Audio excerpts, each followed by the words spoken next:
હા, મામા મારીશનું ઘર તો આવી ચૂક્યું છે અને મારીશ મામા પણ હોય એવું લાગે છે.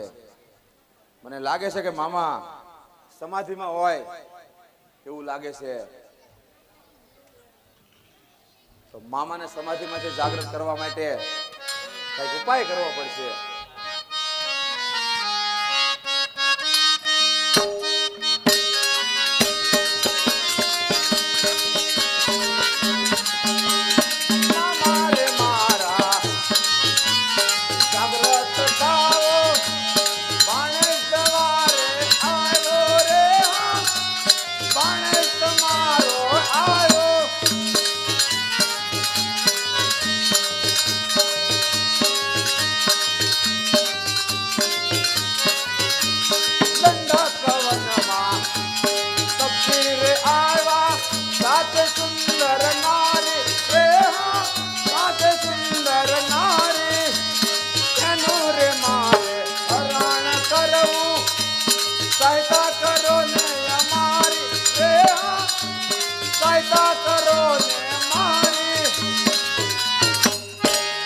હા મામા, એ મામા જાગૃત થાવ, મામા જાગૃત થાવ. તમારો ભાણેજ તમારા દ્વારે આવ્યો છે, તમારી ખબર પૂછવા માટે આવ્યો છે મામા. હા મામા, કેમ છો? મજામાં? હા ભણા, હું તો એકદમ મજામાં છું, પણ તને આજ મામાની યાદ કેમ આવી? અરે મામા, ઘણા સમયથી એમ થયું કે મારા મામાને મળવા નથી ગયો, તો સાલ જય અને મામાને મળી આવું, ખબર અંતર પૂછી આવું, હાલચાલ કેમ છે એમ પૂછતો આવું. એ મજાનો તો અહીંયા પડ્યો અને અહીંયા છો. તો મામા, હા ભણા, એક ભામણ, એક ભાણેજરું અને 100 ભામણ. આજ થોડુંક તમારું કામ પડ્યું છે મામા. આજે બોલે ભણા. હવે મામા વાત એમ છે કે આપણો દંડકવાન એમાં 2 તપસ્વીઓ એક પોતાની સ્ત્રીને લઈને આવ્યા છે અને આ તમારી ભાણી ચૂરપંખા ન્યા જંગલ માટા વિહાર કરતી હતી, એવામાં એ પુરુષે એના નાક કાન કાપી નાખ્યા. તો આ તમારી બેનના નાક કાન કાપ્યા એ મારું અપમાન કે નહીં? હા ભણા, એ તો તારું અપમાન જ કહેવાય ને. તો મારું અપમાન એ મામા તમારું અપમાન કે નહીં? હા ભણા, મારી ભાણજીને નાક કાન કપાય એ મારું અપમાન કહેવાય. તો મામા આનો મારે બદલો લેવો છે. હા ભણા, પણ એ છે કોણ? હવે એ તો મને પણ ખબર નથી, પણ મારી બેન સુરપંખાએ જે વર્ણન કર્યું એના ઉપરથી મને એવું લાગે છે કે અયોધ્યા નરેશ દશરથના પુત્રો હોઈ શકે. બસ લે ભણા, હવે પાછો વળી જાય. કેમ મામા? ભણા, એ તને હજી ખબર નથી. એની હારી દુશ્મની ન કરાય. હું કોઈ એની માળા જપતો થઈ ગયો ભણા.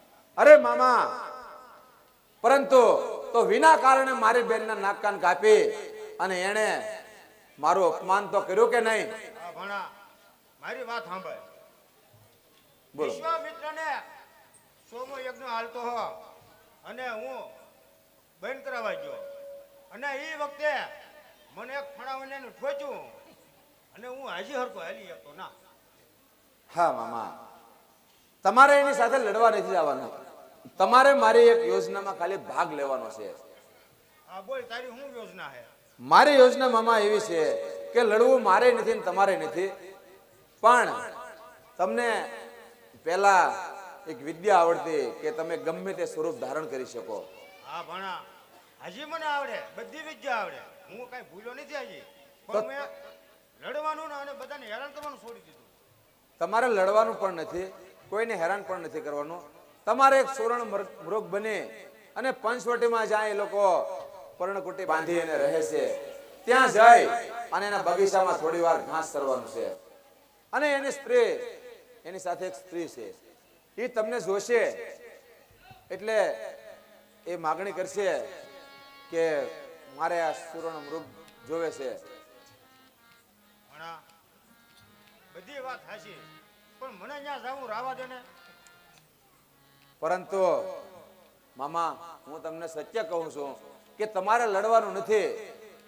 તમારે ન્યા જાય અને ખાલી ઘડેક એના બગીચામાં સુવર્ણમુખ બને અને પછી દોડ તો થવાનો, અને એનો પુરુષ તમને જેવો મારવા આવે, સ્ત્રીહટ, બાળહટ અને રાજહટ, એની સ્ત્રી હટ કરશે એટલે જરૂર તમને મારવા આવશે. તમને મારવા આવે એટલે તમારે આગળ આગળ હાલતું જવાનું, દૂર ને દૂર જંગલમાં જતું રહેવાનું.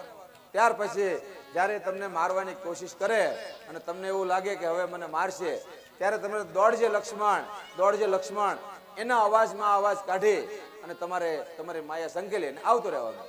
ભણા વિશ્વામિત્રના સોમો યજ્ઞ હાલતો અને મેં ભક્ષ્ય કર્યો અને હું ભાગ્યો અને પણ એનું બાણ ફણ્યા વગર હવડાટી બોલાતું આવતું હું એટલો હાથો યોજન મને ફગાવ્યો, તારોનો અહીં પડ્યો એટલે ઈ રાવા દે અને તું ક્યાંય બીજી માયા રસું. મામા, બીજી કોઈ માયા મારે રસવાની નથી. ફક્ત આ એટલું તમારું કામ છે. તમારે કામ કરવાનું છે કે નહીં? મને ભણા રાવા દે ને તારી મામી રખડી રાહે. મામા, મારી મામી તો નકરે રખડશે. તમે જાશો તોય અને નહીં જાવ તોય. કદાચ તમે જાશો તો તમારી મામી કદાચ તમને એનું બાણ વાગી જાય અને તમારો અંતકાળ થાય તો રખડે, અને નહીં જાઓ, જો મામા તમે નહીં જાઓ તો લંકેશની તલવારને કોઈ શક પણ નડતા નથી. એ મામો હોય કે ભાણો હોય તો મારી તલવારથી તમારું મોત થશે. મામા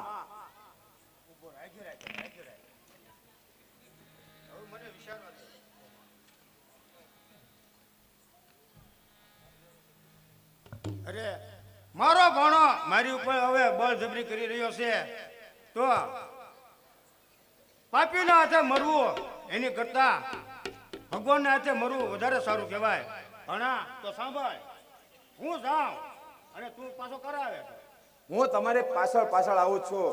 જેવા તમે સુવર્ણ મરુગ બને એના બગીચામાં જાઓ અને એનો પુરુષ તમારી પાછળ આવે એટલે હું સંતાઈને ત્યાં રહીશ.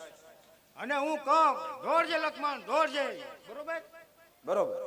અને એની સાથે જે પુરુષ છે એ આવે એટલે પેલી સ્ત્રી એકલી પડશે એટલે હું એનું હરણ કરીને આવતો રહીશ. ભલે તું જાવ.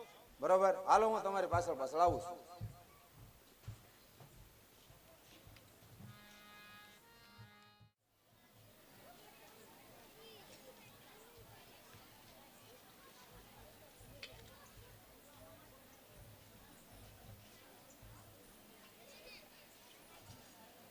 હા પ્રાણનાથ, જુઓ તો ખરા આ વનનું કેવું સૌંદર્ય છે.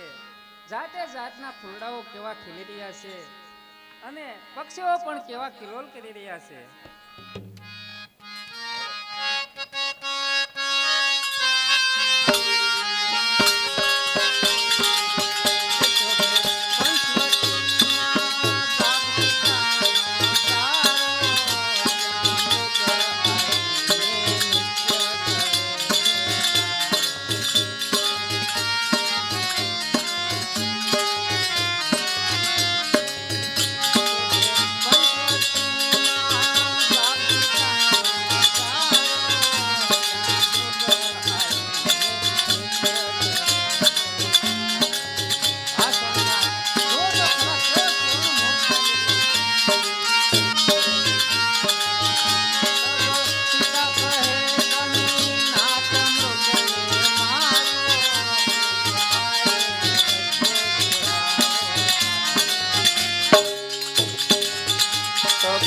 રામ કહે એવા મૃગને નવહણીએ, રામ કહે એવા મૃગને નવહણીએ, પશુ પક્ષી ઉપર દયા કરી વન વિસરીએ, પશુ પક્ષી ઉપર દયા કરી વન વિસરીએ.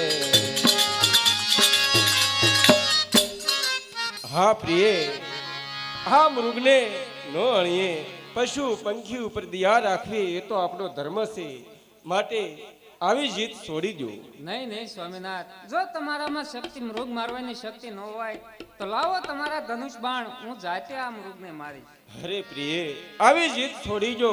પશુ પક્ષી ઉપર દયા રાખવી એ તો આપણો ધર્મ છે. સ્વામી નાથ મૃગએ જાય,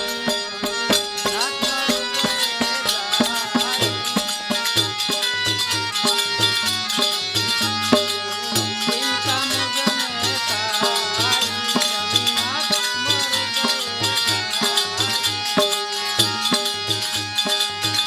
ખાલી હટનો કર્જ ન તુલારી ખાલી હટનો કર્જ ન તુલારી સાચું યોજ્યા પ્યારી યારે સાચું યોજ્યા પ્યારી હવે સોનાની કસુર સુરાવશું ખાલી હટ હે ખાલી હટનો કર્જ ન તુલારી નહીં નહીં સ્વામિનાથ, ગમે તેમ કરી અને આ મૃગ મારી અને મને કસુકી શિવરાવી આપો. હા નહીં સીતા, હા લક્ષ્મણ બંધુ, અત્યારે તમે સીતાજીનું રક્ષણ કરો. હું પહેલા મૃગ પાછળ જાઉં છું.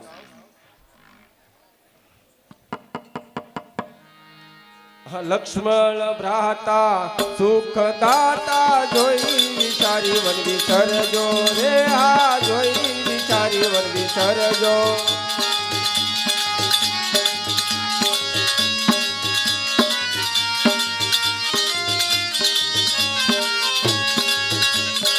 અસુર આવે તો સહાર કરજો અસ્ત્રીય ચાનવ લેજો રે હા અસ્ત્રીય ચાનવ લેજો.